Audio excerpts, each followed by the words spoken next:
Valley News Live at 6.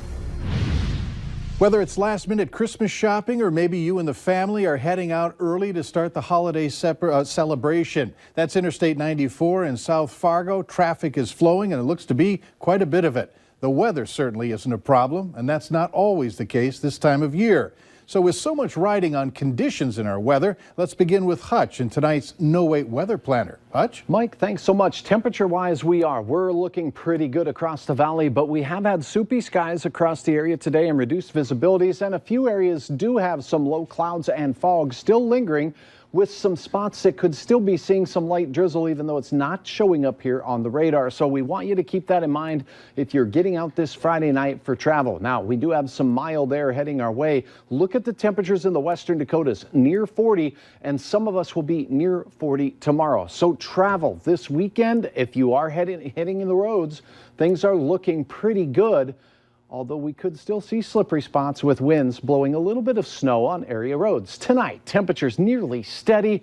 In fact, during the overnight, we'll see them slowly rising. Clouds with some drizzle. All of the clouds and drizzle will be clearing overnight. Mike, I have good news on that weekend outlook, and we'll talk a little bit about next week and what that holds if you have travel plans for Christmas and beyond. A lot of people do. You bet. Thanks. Some residents of a downtown Fargo apartment building will have to find temporary housing. How long is uncertain. Their apartment sustained water damage when the sprinkler system in the building put out a mattress fire shortly after 1 this afternoon. The building is well known. It's on the 400 block of Broadway North. No injuries were reported, and we'll have more on the water damage tonight on Valley News Live 10 at 10. A $5,000 reward is being offered for any information that leads to the arrest of the persons or persons responsible for stabbing a dog multiple times and leaving it to die. Authorities say it happened on December 6th near Cass Lake, Minnesota. Once authorities arrived, they followed a trail of blood in the snow to a brown dog lying on the ground with multiple stab wounds. Officers say that the dog died before it could get medical help. Anyone with information is urged to call the phone number at the bottom of your screen, 218-335-8277. The driver of a North Dakota school bus that was struck by a train is resigning. The Lidgerwood school superintendent tells Valley News Live that 69-year-old Michael Scraw turned in a letter of resignation today. 18 students were on board that bus yesterday when it crashed. 5 were injured, including a 15-year-old girl who was flown by helicopter to a Fargo hospital. The youngest person on board that bus was a 6-year-old girl who was not injured. We'll get through it, but a lot of emotion. A couple of them seen the train coming and tried to brace themselves, and it's tough, but it will be okay. Still no word on whether any charges will be filed against the bus driver. A North Dakota man is dead after his vehicle rolled in Walsh County. The driver is a 35-year-old man from Peasic who died at the scene. Authorities say he wasn't wearing a seatbelt at the time of the crash. It happened this morning more than 2 miles south of Park River. Investigators say the 2004 Cadillac Escalade entered a ditch and then drove into a field. The man's identity is being withheld pending notification of his family.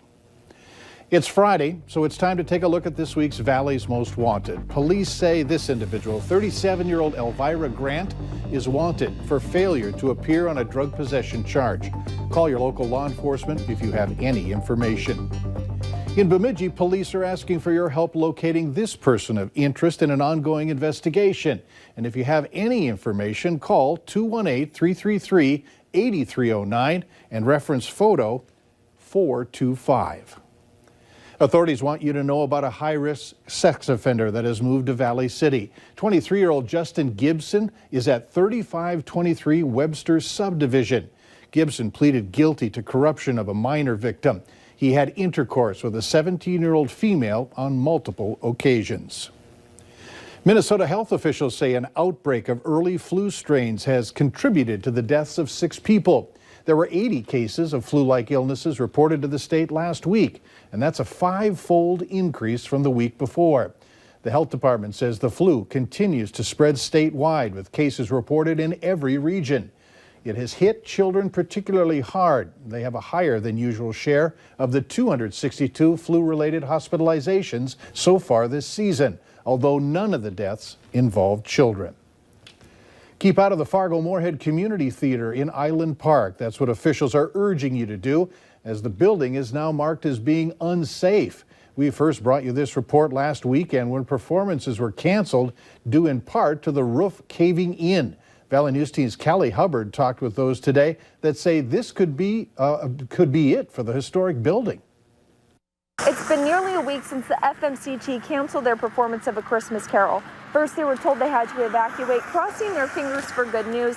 But now they're not sure that they're ever going to be able to go back inside. Danger. This structure is unsafe. That's what you'll see outside of the FMCT in Fargo. This is my temporary office space since moving over to our secondary location here at Studio 6. Many, like Kayla Rice, are still trying to process what happened. It was just kind of my place where I made friends as an adult. It was a great place to be creative as an artist. I have acted on many shows on that stage. The FMCT has been going strong for over 70 years. A lot of lighting and sound equipment, our costume area and backstage area, tools and inventory that helps us do productions. All of that is still in that building. Tens of thousands, if not maybe even close to $1 million worth of stuff that potentially would be lost. The biggest takeaway is nobody was hurt, nobody was injured.